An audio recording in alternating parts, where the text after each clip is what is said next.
So ರಬಾಡ್ ಆಗಿರ್ಬೋದು, ಮೊಹಮ್ಮದ್ ಸಿರಾಜ್ ಆಗಿರ್ಬೋದು, ಇದ್ರ ಟೀಮ್ನಲ್ಲೇ ನಮ್ಮ ಜಿ ಟಿಯಲ್ಲಿ ಪ್ರಸಿದ್ಧ ಕೃಷ್ಣ ಜಸ್ಟನ್ ಹೋಲ್ಡರ್ ಅಂತ ಬಾಲರ್ಗಳು ಎದುರು 96 ರನ್ಗಳನ್ನು ಹೊಡೆದದ್ದು, 42-45 ಬಾಲ್ ಹೊಡೆದಂಥದ್ದು, ಎಲ್ಲ ಕಡೆಗೂ ಚೆಂದ ತಿರುಗಿಸಿದಂಥದ್ದು ಸಣ್ಣದಲ್ಲ.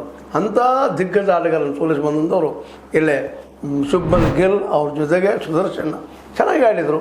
ಇವಾಗ ಫೈನಲಲ್ಲಿದ್ದಾರೆ. ಬಾಲಿಂಗ್ ಚೆನ್ನಾಗಾಯಿತು, ಬ್ಯಾಟಿಂಗ್ ಆಯಿತು. ಹೀಗಾಗಿ ಸಮತೋಲನ ತಂಡ ಇವತ್ತದ.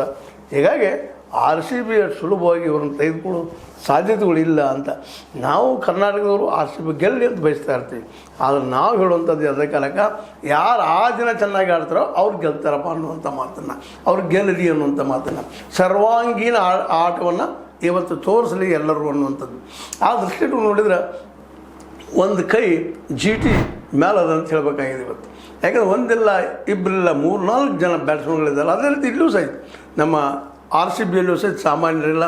ರಜತ್ ಪಾಟೀದಾರ್ ಇದ್ದಾರೆ, ವಿರಾಟ್ ಕೊಹ್ಲಿ 600 ರನ್ ಹೊಡೆದಿದ್ದಾರೆ, ರಜತ್ ಪಾಟೀದಾರ್ 480 ರನ್ ಹೊಡೆದಿದ್ದಾರೆ, ದೇವದತ್ ಪಡಿಕ್ಕಲ್ 463 ರನ್ ಹೊಡೆದಿದ್ದಾರೆ. ನಿರಂತರ ತಮ್ಮ ಪರ್ಫಾರ್ಮೆನ್ಸ್ ತೋರಿಸೋಕೆ ಬಂದಿದ್ದಾರೆ. ಅದೇ ಕಾಲಕ್ಕೆ ಟಿಮ್ ಡೇವಿಡ್ ಇದ್ದಾರೆ ಮತ್ತು ಕೃಣಾಲ್ ಪಾಂಡೆ, ಇವರು ಒಳ್ಳೆಯ ಬ್ಯಾಟ್ಸ್ಮನ್ಗಳಿದ್ದಾರೆ, ಒಳ್ಳೆಯ ದಾಂಡಿಗರಿದ್ದಾರೆ. ಹೀಗಾಗಿ ಅವ್ರೇನು ಸಾಮಾನ್ಯರಿಲ್ಲ.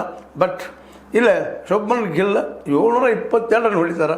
ಅದೇ ಕಾಲಕ್ಕೆ ನಮ್ಮ ಏನಪ್ಪ ಅಂದ್ರೆ ಸಾಯಿ ಸುದರ್ಶನ್ 710 ಅಮೋಘವಾಗಿ ಆಡಿದ್ದಾರೆ. 3ನೇ ಕ್ರಮಾಂಕದ ಬ್ಯಾಟರ್ ಜೋಸ್ ಬಟ್ಲರ್ 507.